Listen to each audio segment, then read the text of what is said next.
ပါလေခေါ်ပဲဆုံးကသူတို့နားကို silent လုပ်လိုက်ပြီးတော့သူ open nomi အတီးကိုရလာကြောင်းအော်ပြောလိုက်ပါတယ်အစောအုံတချို့ကမီးလောင်နေပြီးတနက်တန်လေးကြားလိုက်ရတာမလို့ခေါ်ပဲဆုံးတခုခုဖြစ်သွားတယ်လို့ထင်ကြောင်းလောကပြောတော့အဲ့ဒါတွေကအဓိကမဟုတ်ပဲအခုကဝမ်းသာရမယ့်အချိန်ပဲလို့ခေါ်ပဲဆုံးကဆိုပါတယ်လောကသူအဲ့ဒီအတီးကိုစားလိုက်ရင်တော့မှသူ့ကိုယ်သူပြန်ကူတာနိုင်ပါမလားမသိသေးဘူးဆိုတာပြောနေတော့မှပဲခေါ်ပဲဆုံးကလောရဲ့ပတ်သက်တဲ့ကိုအတင်းထည့်ပေးလိုက်ပါတော့လောကသူဒီ review user တယောက်ဖြစ်ဖို့အစင်းလေးမဖြစ်သေးဘူးလို့ပြောတော့ခေါ်ပဲဆုံးကလေးချသွားခဲ့ပါပြီခဏကြာတနက်အပြစ်ခံထားရတဲ့တန်ရာတွေကနေတွေးတွေထွက်လာတော့လောလေအရန်လန့်သွားပြီးတော့တွေးထွက်တာတိတ်ဖို့သူ့ရဲ့အစွမ်းနဲ့အောင်ဟစ်နေပါတော့ဒီဒီဘယ်ဖူးစွမ်းကမော်အတက်လို့မျိုးအလုံးမလုံးနိုင်ဘူးလို့ပြောခဲ့တယ်မလားလို့ခေါ်ပဲဆောင်ကပြောတဲ့အခါလောလေသူ့ကြောင့်အပြစ်ခံခဲ့ရတာမလို့သူဘယ်လိုလုပ်ရမလဲဆိုပြီးအော်ငိုနေပါတော့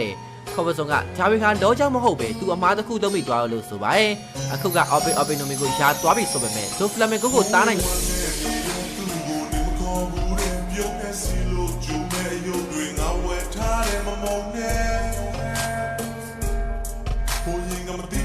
Been met the chain, my me, I love go back. With them, yeah, you said, got only that thing, and maybe she didn't. I am another son, you know that you went to ye. Tonight, come on, be with me, I she believe.